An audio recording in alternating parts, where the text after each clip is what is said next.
I drink the body electric.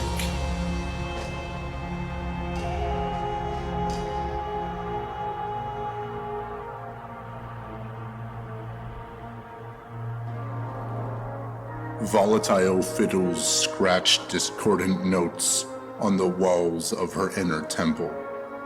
Pecks of staccato withered her sense of reality. 1,000 yards away in this dim cavern called the voice of culpability.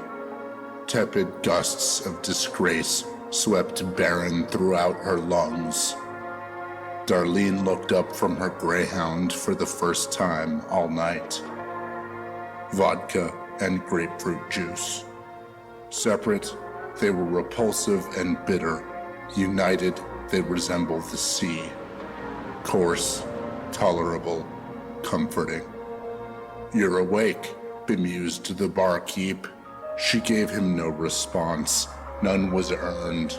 Any oaf can make an uninspired joke if you can even classify that as one.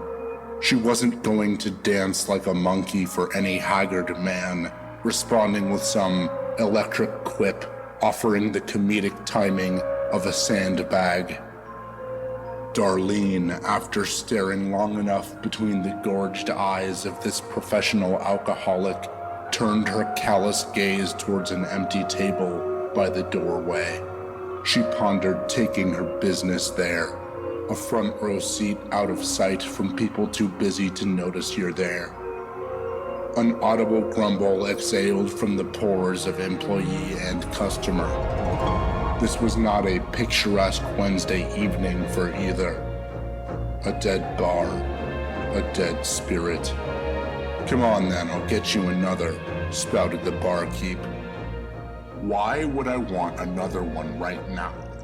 retorted the unamused.